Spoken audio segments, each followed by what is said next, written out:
Boa tarde, vamos relembrar Didi, o grande Didi da seleção brasileira, do Botafogo, do Fluminense, da década de 40, 50 e 60. O genial, o mestre, o talento, professor e maestro, o iluminado Didi, o fabuloso Didi, o fantástico Didi, camisa número 8, o maior meia armador da história do futebol mundial. Nelson Rodrigues o chamava de o príncipe etíope, em função da sua elegância, da sua classe, do seu estilo inconfundível de jogar, de armar, de produzir grandes jogadas. Criou a folha seca, que era um chute oblíquo e sinuoso, como se fosse uma folha seca caindo de uma árvore, só que com muita rapidez, com 3, 4 giros, subidas e descidas pelo ar. Era um negócio incrível. Ele batia no meio da bola, era um fenômeno do futebol, um artista, enxergava o jogo, conhecia todos os palmos, todos os metros quadrados, todos os labirintos, todos os atalhos da partida.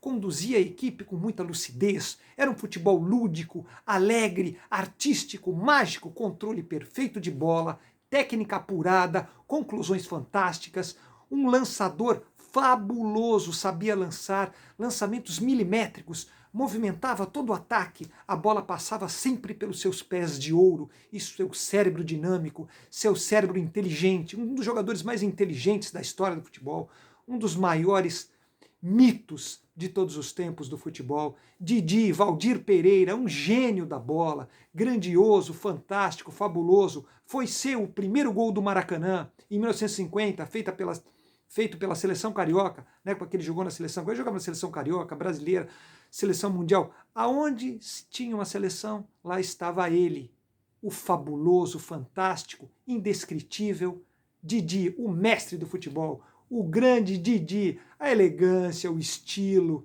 a malícia, a picardia do craque. Ele tinha uma ginga fabulosa, dribles espetaculares por baixo das pernas e tudo mais, lançamentos precisos. Ele era o armador clássico com velocidade. Ele era o armador clássico com dribles perfeitos. Isso é muito difícil, reunir todas essas virtudes em apenas um único jogador. E Didi reunia realmente todo. Era um virtuoso do futebol.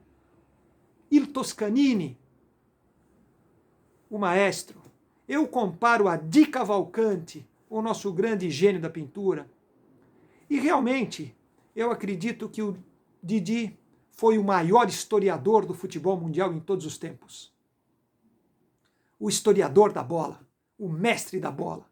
Em 1958, quando o Brasil foi campeão do mundo, Didi foi bicampeão do mundo em 1958 e 1962 pela seleção brasileira, na Suécia e no Chile.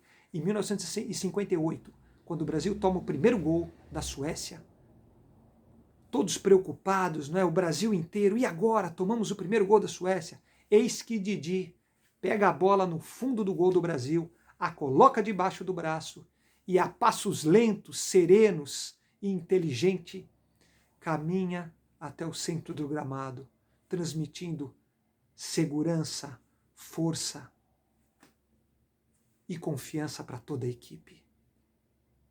Aquele gesto e aquela atitude significava muito para o Brasil.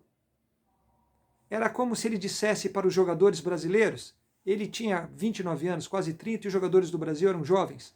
Significava aquela caminhada que lembrava um imperador, dizia o seguinte: joguem o futebol de vocês que vocês estão acostumados a fazer, que nós venceremos, que nós superaremos o adversário, que nós seremos campeões do mundo. Joguem o grande futebol, o magnífico futebol que vocês possuem, que a gente vai chegar lá.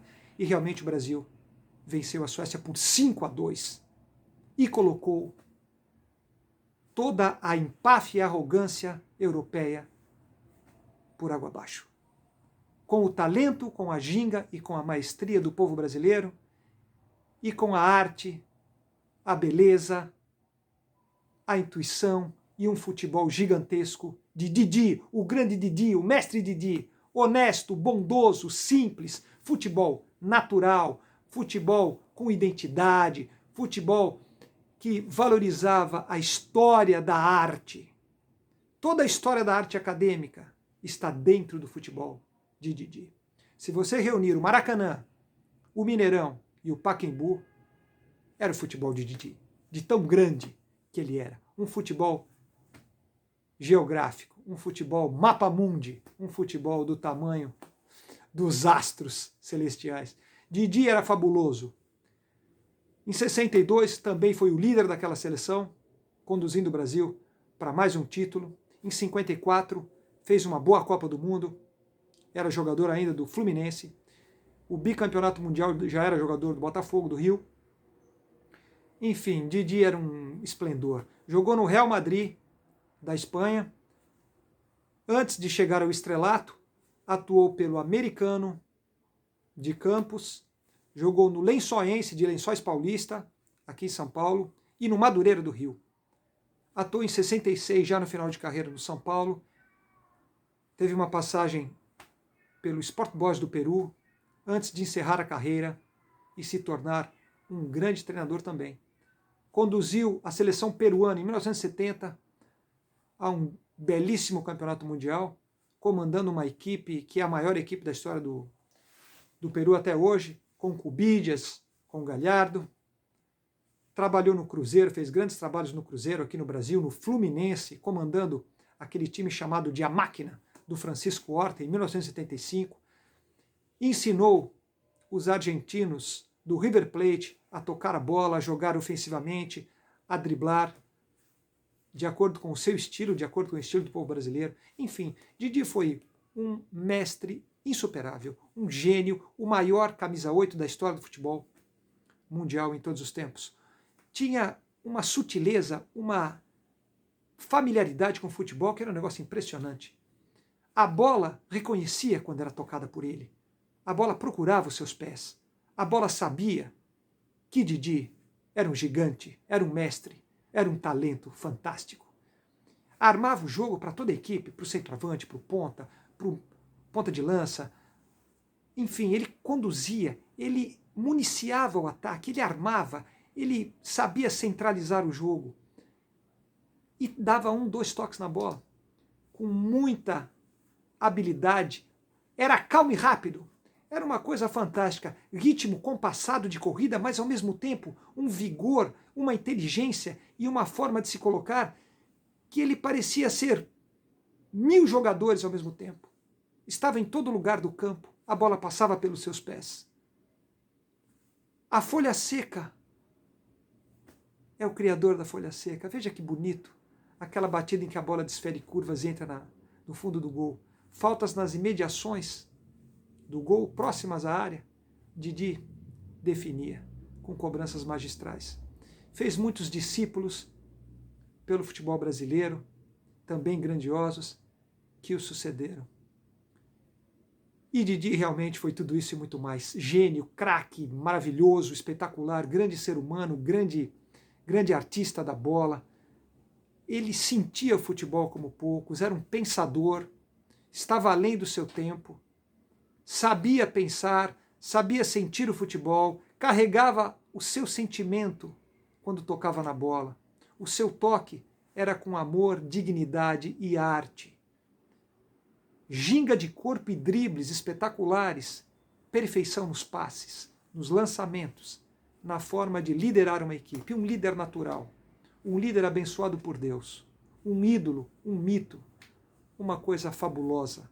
Que orgulho que o Brasil teve. Didi, o mestre da folha seca, o mestre do futebol brasileiro. Didi, Valdir Pereira, um dos maiores jogadores do mundo em todos os tempos. Didi, um craque, bicampeão do mundo pelo Brasil. Como nós éramos felizes. O mestre Didi, camisa número 8. Pelé, o rei Pelé, o Deus Pelé, camisa número 10.